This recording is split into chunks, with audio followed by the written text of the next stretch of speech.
then you're just gonna get left behind. That's where it's at for me. You're just gonna you're gonna stay where you left behind. I have 2 brothers. And, you know, one thing that Ebony said, which really hit home for me, was the coddling. And I feel like a lot of people haven't talked about that. I come from a Haitian household.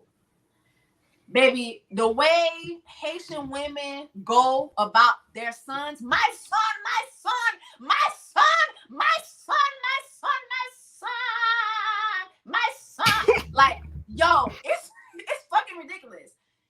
The treatment that the girls get from the time we're kids, babies, the way we have to grow up fast, but the boys get to have they get to simmer a bit.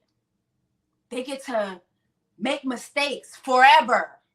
You know what I mean? Jean-Pierre is 45 years old, still making the same goddamn mistakes.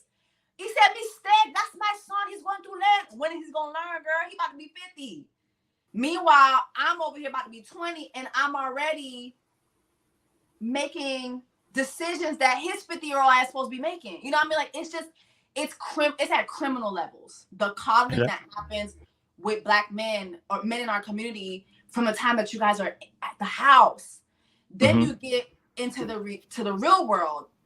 And then you expect everybody to coddle you too. And so when people are not coddling you, I feel like that's what I run into a lot. I'm not a coddler. I can be understanding. I can be with you. I can be supportive. I'm emotionally available to you. I'm emotionally intelligent, but I'm not your mother.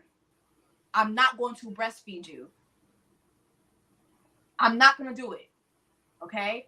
And I feel like for me, that coddling, I just can't do it. We're in the real world now, baby. Put your grown man boxes on. It's real decisions going on. I cannot coddle you. I can't always be your. What do you class as coddling? What do you class as coddling? Lord. So we understand, where you're coming from. What do you class as coddling?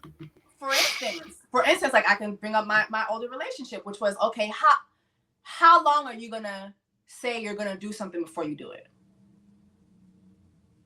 You said you was gonna do it last week. You said you was going to open up this restaurant. You said you was going to leave this behind. You said you was going to do this. Keep your word. Be a man of your word. I can't coddle you through that. I can't hold you and carry you through it. Because the thing is, as you're stalling, I'm moving. One thing about me, and I've always been like this from a child, I'm going to move. I may not move faster than other people, but I'm constantly going like this. That's my life. And so if you're not, I can't coddle you through that.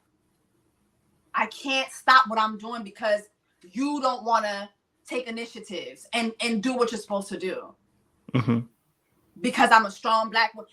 I feel like that's another thing. Like, everybody expects us to be this strong Black woman, I'm not strong all the time. I can't. Being a strong Black woman equates to coddling a lot. I can't do that. You know, I feel like I'm going on a rant, but it's like, I can't. It's tiresome. It's tiresome. And I just feel like, in general, it's like, okay, until Black men really give us a solution that really works with talking to you guys and getting through to y'all, I'm just gonna be over here somewhere else. And that doesn't necessarily mean I'm not gonna date Black men. But I'm going to date myself. I'm going to date my friends. I have a good time. Like, I don't have to date. Remember, I said I'm not consistently dating.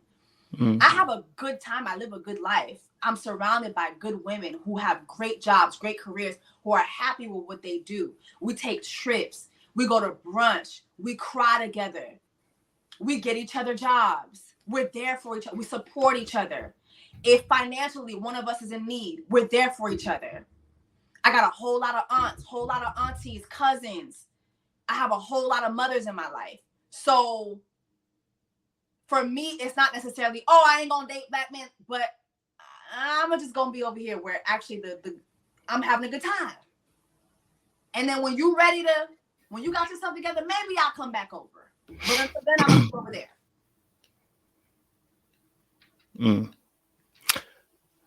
Okay, interesting. So what I find interesting about this oftentimes is the the villain always becomes the other party. And I tell people, the villain is you. You betrayed you. It's not the men. The men who are the men, they're always going to be dogs. They've always been dogs. Now, there are very few men who are expertise con men. There are very few. And not if and when I say there are very few, if every woman keeps meeting con men, you're dating the same type of guy. Then which I don't believe everyone's dating the same type of guy. I think the reality is a lot of people do not know how to vet because they're coming from a particular home or background, and so how they view what a man should be is oftentimes the reason why we go into these type of relationships that do not benefit us. Now, you said something really interesting. You said the men are often coddled by who? Women. Not coddled by men, they're coddled by women. So women have to hold themselves accountable also at the same rate, right? So when we talk about dating and talk about relationships, oftentimes, and I think this is where Anyala might have been trying to take Ebony to, if you focus always the energy on the other party being bad, you're gonna keep meeting bad because you don't realize that you yourself are a part of the choice. You have agency, Jessie. You have the power to choose. He can choose you. But if you decide that, yeah, no, I've checked you and you're not it. Oh yeah, you have the power to choose, right? So then the next thing also comes in. Next thing also comes in as well, which is what you said, which is really interesting, right? I always say this to people. Sometimes people don't realize what energy they carry. They're not saying anything, but the energy they're carrying oftentimes is what precedes them. So you may have it, and the other party too. Oftentimes when it comes to men, I was right. The reason why we're meeting bad men is because a lot of these men are hunters, right? If you give out the prey energy, they're coming. And some of the prey energy is that masculine energy, where it's because the protection that you have, that you're trying to protect yourself so much because you can't find the tension where you can feel comfortable and relaxed. Almost like when in fighting, you know, with the Kung Fu movies, they always tell the person, listen, be at your most relaxed. When you're at your most relaxed, you can react, you can palm away, you can see the things coming your way. And actually, it makes it easier to be able to fight. But if you're tense, already, you're going to find yourself in positions where you're getting hit. You're going to find yourself that you're missing punches, you're missing kicks because you're so tense. You're almost anticipating everything. But you need to get to a place where you feel emotionally, you feel safe within yourself so that you can make these choices and actually view what the other party is doing. The bad men are always going to be there. So I'm not going to take that away, right? I'm not going to say that they're not coming. I'm not going to say that they're not deceiving. But I'm just trying to make that, also that aspect, because a lot of times we hear these conversations. Rarely do I hear women come out and go, you know what? Maybe I'm just choosing badly. No, every time it's going to be, no, it's the men. I've chosen horribly. First of all, I will tell you this. My friends tell me this all the time. You make horrible decisions when you're bored. Horrible decisions. Like with men when I'm bored. I've been single for 5 years. Like April, last month made 5 years. I go through seasons of boredom, okay? And what does that mean? When you say boredom, what does that mean? Boredom, like, for instance, like, you know, I could go a year without touching a man, going on a date, doing anything. And then just like, maybe I'll be on a trip somewhere and I'll meet somebody and it's just like sparks fly and I don't give a fuck. You know, like I'm just, you know, like just diving in head first.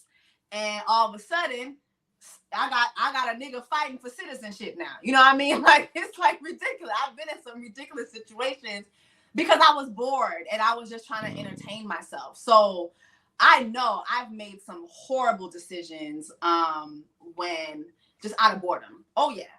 The last 5 years, I want to say I've made at least 3 really bad, really, really bad decisions out of boredom. And the signs were there. The signs were definitely there.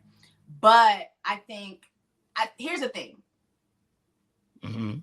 Dating, in my opinion, the last couple of years has changed so much. Okay. And I think that there's been times when like, I know this ain't it, but I'll hear, you know, give him a chance. Okay, he's not perfect. Damn, like everybody can't be perfect. You know what I mean? Like, damn, like he a black man with a job. You know, like, you know, and I'm like, okay, let me try. You know what I mean? And this ain't no excuse. It's still a bad decision. But I think that a lot of us have stayed in bad decisions like that because, okay, maybe I'm wrong. Maybe I am looking for too much. Maybe I am maybe I do need to just calm down a bit and just, be a little looser. I don't have to be. But I've learned that is not correct. That is not a correct way of being. There are a lot of things I can loosen up on, right? Income is one of those things. Yes, I can loosen up on it, but you got to be able to take care of you. You got to be able to take care of you. You're not going to come into this high rise and think that I'm going to take care of you. Absolutely not. And I've seen that sometimes. Other things too is I think sometimes you vet, but when you have public platforms, I'm trying to be more careful with some of